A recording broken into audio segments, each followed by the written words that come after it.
ಶ್ರೀಮಠ ಮತ್ತು ಹೈಸ್ಕೂಲ್ ಪ್ರಾಂಶುಪಾಲರು, ಶಿಕ್ಷಕರು ಎಲ್ಲರೂ ಸೇರಿ ನಮಗೆ ಹಳೆಯ ವಿದ್ಯಾರ್ಥಿಗಳು ಒಂದು ಒಳ್ಳೆಯ ಅವಕಾಶ ಏನು ಕೊಟ್ಟಿದ್ದಾರೆ. ಈ ಸಂದರ್ಭ ಉದ್ಘಾಟನೆ ಮಾಡೋ ಸಂದರ್ಭದಲ್ಲಿ ಈ ಬಿಲ್ಡಿಂಗ್ ಕಟ್ಟಡದ ನೆಪದಲ್ಲಿ ನಮ್ಮ ಒಂದು 60ನೇ ಇಸ್ವಿಯಿಂದ ಇಲ್ಲಿವರೆಗೂ ಎಲ್ಲ ವಿದ್ಯಾರ್ಥಿಗಳು ಒಕ್ಕಟ್ಟಾಗುವಂಥ ಒಂದು ಸುಸಂದರ್ಭ ಸೇರಿಕೊಂಡಿದೆ.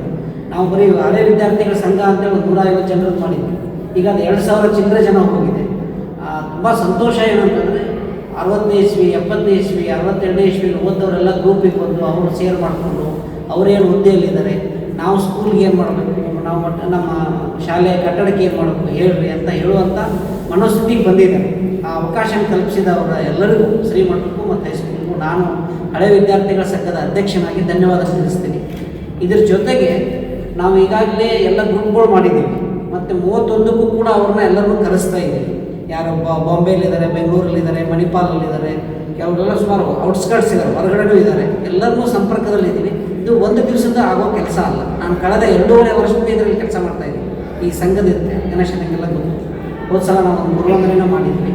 ಅದನ್ನೇ ಮಾದರಿ ಎಲ್ಲರನ್ನೂ ಸಂಪರ್ಕ ಮಾಡಿ ಆ ವಿದ್ಯಾರ್ಥಿಗಳು ನಾವಿಲ್ಲಿ ನಮ್ಮೊಂದು ಋಣ ಇರುತ್ತೆ. ನಾವಿಲ್ಲಿ ಮಣ್ಣಲ್ಲಿ ಆಟ ಆಡಿ ಬೆಳೆದು ಹೋಗಿದ್ದೀವಿ. ಅದಕ್ಕೆ ಋಣ ತೀರಿಸುವಂಥ ಅವಕಾಶ ಇರುತ್ತೆ. ಅವ್ರ ಶ್ರೀಗಳು ಯಾವತ್ತೂ ನಮ್ಮನ್ನು ಕೇಳಿಲ್ಲ, ಏನೂ ಕೇಳಿಲ್ಲ. ಇವತ್ತಿಗೂ ಈ ಕಾರ್ಯಕ್ರಮ ಆದರೆ ₹1 ನಮ್ಮ ಕಡೆಯಿಂದ ಕೇಳಿಲ್ಲ. ಅದು ಮೊದಲಿನವರು ಹಂಗೆ ಇದ್ರು, ಇವರು ಹಂಗಿದ್ದಾರೆ. ಬಟ್ ನಾವು ನಮ್ಮ ಮನಸ್ಸಾರೆ ಏನಿದೆ, ನಮ್ಮ ಮನಸ್ಥಿತಿ ಏನಿದೆ, ನಾವು ನಮ್ಮ ಹುಡುಗರೆಲ್ಲ ಒಕ್ಕಟ್ಟಾಗಿ, ಹುಡುಗಿಯರು ಯಾರು ಸಾಫ್ಟ್ವೇರ್ ಇಂಜಿನಿಯರ್ ಇದ್ದಾರೆ, HR ಇದ್ದಾರೆ, HR ಅಲ್ಲಿ ಒಂದೊಂದು ಕಂಪ್ನಿಯಲ್ಲಿ ವೈಸ್ ಪ್ರೆಸಿಡೆಂಟ್ ಆಗಿದ್ದಾರೆ. ಅಂದರೆ VP ಅಂತೀವಿ ನಾವು ಅದಕ್ಕೆ. ಇಡೀ ಕಂಪ್ನಿಗಿನ ವೈಸ್ ಪ್ರೆಸಿಡೆಂಟ್ ಆಗಿ ಇಲ್ಲಿ ಓದೋರಾಗಿದ್ದಾರೆ, ಜಡ್ಜಿಗಳಾಗಿದ್ದಾರೆ, DYSPಗಳಾಗಿದ್ದಾರೆ, ಇನ್ಸ್ಪೆಕ್ಟರ್ಗಳಾಗಿದ್ದಾರೆ, ಇಂಜಿನಿಯರ್ಗಳಾಗಿದ್ದಾರೆ. ಮ್ಯಾಕ್ಸಿಮಮ್ ಎಲ್ಲರನ್ನೂ ಕಾಂಟ್ಯಾಕ್ಟ್ ಮಾಡಿದ್ದೀವಿ.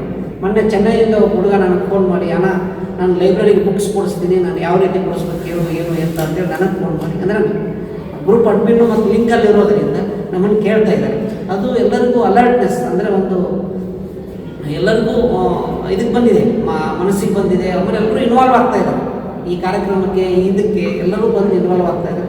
ಕಾರ್ಯಕ್ರಮಕ್ಕೂ ಸುಮಾರು ನಮ್ಮ ಅಂದಾಜು ಪ್ರಕಾರ ಒಂದು 700-800 ಜನ ಬರೀ ಹಳೆ ವಿದ್ಯಾರ್ಥಿಗಳು ಬರೋ ಅಂದಾಜಿದೆ ನಮ್ಮ ಲೆಕ್ಕಾಚಾರದಲ್ಲಿ. ಇನ್ನು ಉಳಿದಂಗೆ ನಾವು ಅವ್ರಿಗೂ ಹೇಳ್ತಾ ಇದ್ದೀವಿ, ಇಲ್ಲ ನೀವು ಇನ್ವಾಲ್ವ್ ಆಗಬೇಕು, ನಿಮ್ಮ ಊರಿಗೆ ಬಂದಾಗ ಸ್ಕೂಲಿಗೆ ಬಂದು ಹೋಗಬೇಕು, ನಿಮ್ಮ ಪ್ರಿಮೈಸಸ್ಸಿಗೆ ಬರಬೇಕು, ಗ್ರೌಂಡಿಗೆ ಬರಬೇಕು. ಇಲ್ಲಿ ಈಗಲೂ ಕೂಡ ಬಡ ಮಕ್ಕಳೇ ಓದ್ತಾ ಇರೋದು. ನಾವೆಲ್ಲ ಓದಿದ್ದಿಲ್ಲ ₹175-170 ಫೀಸಲ್ಲಿ ಓದಿ ಪಾಸ್ ಆಗಿದ್ದೀವಿ. ಈಗಲೂ ಅಷ್ಟೇ, ಈಗಲೂ ಕೂಡ ಸರ್ಕಾರಿ ದರದಾಗೆ ಇರೋದು. ಅದನ್ನು ಕೂಡ ನಾವು ಅಂದರೆ ತುಂಬ ಕಷ್ಟದಲ್ಲಿ ಹೋಗಿರೋದ್ರಿಂದ, ಬಟ್ ನಾವು ಓದಿದ ದಾರಿ ಮರಿಬಾರ್ದು ಅಂತ ನಾವು ಇಲ್ಲಿ ಬರಬೇಕು. ಅದಕ್ಕೆ ನಿಮ್ಮೆಲ್ಲರ ಜವಾಬ್ದಾರಿ ಭಾಳ ಮುಖ್ಯ ಇದೆ. ನಮ್ಮ ಹಳೆ ವಿದ್ಯಾರ್ಥಿಗಳಿಗೆ ಒಂದು ಸ್ವಲ್ಪ ಅಲರ್ಟ್ ಮಾಡುವಂಥದ್ದು. ನಾವು ಗ್ರೂಪ್ ಇದೆ, ಫೇಸ್ಬುಕ್ ಇದೆ, ವಾಟ್ಸಪ್ಪು, ಇನ್ಸ್ಟಾಗ್ರಾಮ್ ಎಲ್ಲ ಮಾಡ್ತಾಯಿದ್ದೀವಿ. ಬಟ್ ಮಾಧ್ಯಮದಲ್ಲೂ ಒಂದು 4 ಅಕ್ಷರ ಬಂದರೆ ಹಳೆ ವಿದ್ಯಾರ್ಥಿಗಳ ಬಗ್ಗೆ ನಾವು ಇಷ್ಟು ದಿವಸ ಹಳೆ ವಿದ್ಯಾರ್ಥಿಗಳ ಸಂಘ ಅಂತ ಮಾಡಿದ್ದೀವಿ. ನನಗನ್ಸುತ್ತೆ ಯಾರೂ ಈ ಥರ ತಲೆ ಕೆಡಿಸ್ಕೊಂಡಿಲ್ಲ ಅಂತ. ನಾವು ಮಹಾಸಂಘನೇ ಮಾಡೋಕ್ಕೆ ಮನಸ್ಸು ಮಾಡಿದ್ದೀವಿ. ಸುಮಾರು 2000 ಚಿಲ್ಲರೆ ಜನ ಆಗ್ತಾರೆ. ಎಲ್ರಿಗೂ ಅವ್ರಿಗೆ ನಾವು ಏನು ಫೀಸ್ ಇಲ್ಲ, ಏನಿಲ್ಲ, ಮೆಂಬರ್ಶಿಪ್ ಹಾಕುವಂಥದ್ದು. ಅವ್ರಿಗೆ ಏನು ಸ್ಕೂಲ್ಗೆ ಏನು ಮಾಡಬೇಕು, ಮಕ್ಕಳಿಗೆ ಏನು ಮಾಡಬೇಕು, ಅಂದರೆ ಅವ್ರಿಗೆ ಲ್ಯಾಬ್ ಆಗ್ಬೋದು, ನಾಳೆ ಕಂಪ್ಯೂಟರ್ ಆಗ್ಬೋದು, ಡಿಜಿಟಲ್ ಕೋರ್ಸ್ ಆಗ್ಬೋದು, ಏನೋ what ever it may be, ಅವ್ರಿಗೆ ಏನೇನು ತಿಳಿತದೋ. ಯಾಕಂದರೆ ಅವರೆಲ್ಲರೂ ದೊಡ್ಡ ದೊಡ್ಡ ಶಹರಗಳಲ್ಲಿ ಬೆಳೀತಾ ಇದ್ದಾರೆ. ಅವರಿಗೆ ಶಿಕ್ಷಣದ ಮಹತ್ವ ಏನು ಅನ್ನೋದು ಗೊತ್ತಿದೆ. ಈಗ ಆವಾಗಲೇ ಗಣೇಶನ ಹೇಳಿದ್ರು, ಇಂಗ್ಲೀಷ್ ಮಾಧ್ಯಮ ಈಗ ನಾನು ನಾಳೆ 31ಕ್ಕೆ ಖುಷಿ ಸಂಗತಿ ಅಂದರೆ ರವಿ ಚಂದನ್ ಅವ್ರನ್ನ ಕರೆಸ್ತೀನಿ. ಅವರು ಸ್ಪೀಕರ್, ಮಕ್ಕಳಿಗೆ ವಿದ್ಯಾರ್ಥಿಗಳಿಗೆ ಅವ್ರಿಗೆ ಹೋಗಿ ರಿಕ್ವೆಸ್ಟ್ ಮಾಡಿಕೊಂಡು ಅಜ್ಜಾರು ಹೇಳಿದ್ರಲ್ಲ ಯಾರಾದ್ರು ಕರೆಸುವ. ನಾವು ಆ್ಯಕ್ಚುಲಿ ಮಾಂತೇಶ್ ಬಿಡಿಗೆ ಅವ್ರು ಕರೆಸೋದ್ರಿಂದ ಅವ್ರು ತೀರ್ಕೊಂಡ್ರು. ಅವರಾದ್ಮೇಲೆ ಇನ್ನೊಂದು ಚೆನ್ನಾಗಿ ಮಾತಾಡ್ತಾರೆ. ರವಿ ಡಿ ಚಂದನ್ ಅವರು IPS ಅವರು, ಇವತ್ತು ಅಗ್ನಿಶಾಮಕ ದಳದ ಕರ್ನಾಟಕ ಹೆಡ್ ಅವರು ಬರ್ತಾರೆ. ನಮಗೊಂದು 1 ಅವರ್ ಮಕ್ಕಳಿಗೆ ಸ್ಪೀಚ್ ಕೊಡ್ತಾರೆ. ತುಂಬ ಚೆನ್ನಾಗಿರುತ್ತೆ ಅಂತ ರಿಕ್ವೆಸ್ಟ್ ಮಾಡ್ಕೊಂಡು ಬಂದಿದ್ದೀವಿ. ಅದಕ್ಕೆ ಆಮೇಲೆ ಇಲ್ಲಿ ಓದಂಥವ್ರು ಶಶಿಕಲಾ ಜೊಲ್ಲೆ ಮೇಡಮ್ ಅವ್ರು ಮಿನಿಸ್ಟರ್ ಆಗಿದ್ದಾರೆ. ಅವ್ರು ಆ್ಯಕ್ಚುಲಿ ಕರೆದು ಒಂದು ಸಲ ಆನರ್ ಮಾಡೋದೆಲ್ಲ ಪ್ರಯತ್ನ ಮಾಡ್ತೀವಿ. ಏನೋ ಒಂದು ಪ್ರೋಗ್ರಾಮಿಗೆ ಬಂದಿಲ್ಲ. ಆ ಥರದ್ದೆಲ್ಲ ಜನ ಇದ್ದಾರೆ. ಅವರಿಗೆ ನಾವು ಒಂದು ಪ್ಲ್ಯಾಟ್ಫಾರ್ಮ್ ಕ್ರಿಯೇಟ್ ಮಾಡಿ ಲಿಂಕ್ ಆಗಿದ್ದೀವಿ. ಸಂಸ್ಥೆಗೆ ಬಂದು ಸಹಾಯ ಮಾಡಿ, ನೀವೆಲ್ಲರೂ ಇರಬೇಕು, ನಾವೆಲ್ಲ ಜೊತೆಗಿರಬೇಕು ಅಂತ ವರ್ಷಕ್ಕೆ 1-2 ಕಾರ್ಯಕ್ರಮ ಮಾಡಿ ಅವರೆಲ್ಲ ಕರೆಸುವಂಥದ್ದು ಮಾಡ್ತೀವಿ. ತಮ್ಮೆಲ್ಲರ ಸಹಕಾರ ಕೋರೋದಿಷ್ಟೇ. ಸ್ವಲ್ಪ ಎಷ್ಟು ಸಾಧ್ಯ ಇದೆಯೋ ಅಷ್ಟು ಹಳೆ ವಿದ್ಯಾರ್ಥಿಗಳು ಕೂಡ ಅಂದರೆ ಅಲರ್ಟ್ನೆಸ್ ಆಗುವಂಥದ್ದು ಅಷ್ಟೇ. ಎಲ್ಲರೂ ಸೇರ್ತಾ ಇದ್ದಾರೆ ಅಂತಂದರೆ ಅಲ್ಲಿಗೆ ಒಂದು ಮಾಹಿತಿ ಹೋಗುತ್ತೆ. ನಾವು ಹೇಳೋದಕ್ಕೂ ಪತ್ರಿಕೆ ಹೇಳೋದಕ್ಕೂ ಭಾಳ ವ್ಯತ್ಯಾಸ ಇದೆ. ಅದಕ್ಕೆ ನಮ್ಮಲ್ಲಿ ತಾವು ಕೂಡ ಅವತ್ತೆಲ್ಲ ಬರಬೇಕು. ಅಜ್ಜಾರು ಇರ್ತಾರೆ, ಎಲ್ಲರೂ ಇರ್ತಾರೆ. ಕಾರ್ಯಕ್ರಮಕ್ಕೆ ಜಿಲ್ಲಾ ಉಸ್ತುವಾರಿ ಸಚಿವರು ಬರ್ತಾರೆ, ಶಾಸಕರು. ಅದೇ ಪ್ರೋಟೋಕಾಲ್ ಎಲ್ಲ ಏನಿದೆ ಮಾಡಿದ್ದು ಮ್ಯಾಕ್ಸಿಮಮ್. ಪತ್ರಿಕೆಯಿಂದ ಪ್ರತಿಯೊಂದು ಸಂದರ್ಭದಲ್ಲಿ ಅವರು ಮೊನ್ನೆ ಕಾರ್ಯಕ್ರಮ ಮಾಡಿ ಮಠ ಟ್ರಸ್ಟ್ ಅರಬಾಯ ಮಠದ ವತಿಯಿಂದ ನಡೆಯುತ್ತಿರುವಂಥ ಶ್ರೀ ದುರ್ಗೇಶ್ವರ ಮಠ ಟ್ರಸ್ಟ್ ವಿದ್ಯಾಲಯ, ಪ್ರೌಢಶಾಲೆ ಹಾಗೂ ಕಾಲೇಜು ವಿಭಾಗ, SDTT ಬಾಲಕಿಯರ ಪ್ರೌಢಶಾಲೆಯ ನೂತನ ಕಟ್ಟಡದ ಉದ್ಘಾಟನಾ ಸಮಾರಂಭವನ್ನು ನಾವೆಲ್ಲ ಹಮ್ಮಿಕೊಂಡಿದ್ದೇವೆ. ಇದೇ ದಿನಾಂಕ ಜನವರಿ 31ರಂದು ವಿಶೇಷವಾಗಿ ಎಲ್ಲ ಗಣ್ಯಮಾನ್ಯರ ಉಪಸ್ಥಿತಿಯಲ್ಲಿ ನಾವು ಈ ಕಾರ್ಯಕ್ರಮವನ್ನು ಹಮ್ಮಿಕೊಂಡಿದ್ದೇವೆ. ಈ ಭಾಗದಲ್ಲಿ ಘಟಪ್ರಭಾ ನಗರದಲ್ಲಿ ಭಾಳ ಹಳೆಯ ಒಂದು ಸಂಸ್ಥೆ ಇದು.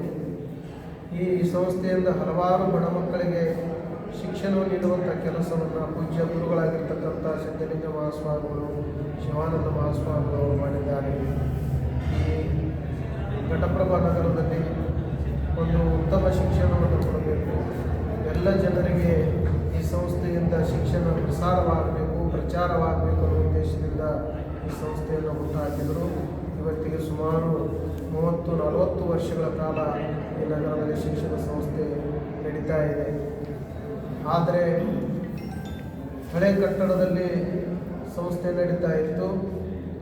ಅದಕ್ಕೆ ಜೀವ ತುಂಬಬೇಕು, ಸುಸಜ್ಜಿತವಾದ ಮಕ್ಕಳಿಗೆ ಕೊಠಡಿಗಳು ಬೇಕು ಅನ್ನುವಂಥ ಕಾರಣಕ್ಕಾಗಿ ಪೂಜ್ಯ ಗುರುಗಳಾಗಿರ್ತಕ್ಕಂಥ ಸಿದ್ಧಲಿಂಗ ಮಹಾಸ್ವಾಮಿಗಳವರು ಸಂಕಲ್ಪ ಮಾಡಿ ಭೂಮಿ ಪೂಜೆಯನ್ನು ಮಾಡಿ ಈ ಕಟ್ಟಡವನ್ನು ನಿರ್ಮಾಣ ಮಾಡಲಿಕ್ಕೆ ಪ್ರಯತ್ನಪಟ್ಟರು. ಅವರ ಒಂದು ಅಂತಃಕರಣ ಆಶೀರ್ವಾದ, ಅವರ ಪ್ರೇರಣೆ ಇವತ್ತು ಭವ್ಯವಾಗಿರ್ತಕ್ಕಂಥ ಕಟ್ಟಡ ನಿರ್ಮಾಣವಾಗಿ ಮಕ್ಕಳಿಗೆ ಅನುಕೂಲ ಮಾಡುವಂಥ ಕೆಲಸವನ್ನು ನಾವೆಲ್ಲ ಮಾಡಿದ್ದೇವೆ. ಎಲ್ಲ ಹಿರಿಯರು, ಈ ಭಾಗದ ಎಲ್ಲ ಹಿರಿಯರು ಹಾಗೂ ಗಣ್ಯಮಾನ್ಯರು ಇದಕ್ಕೆ ಸಹಾಯ ಸಹಕಾರವನ್ನು ಮಾಡಿದ್ದಾರೆ. ಮಠದಿಂದ ಸಾಧ್ಯವಾದಷ್ಟು ಕೆಲಸಗಳು ಶಿಕ್ಷಣ ಪ್ರಸಾರವಾಗಬೇಕನ್ನೋ ಉದ್ದೇಶದಿಂದ ಇನ್ನೂ ಹೆಚ್ಚು 10 ಹಲವು ಸಂಸ್ಥೆಗಳನ್ನು ಈ ನಗರದಲ್ಲಿ ಹುಟ್ಟುಹಾಕುವಂಥ ಸಂಕಲ್ಪವನ್ನು ನಾವು ಹೊಂದಿದ್ದೇವೆ.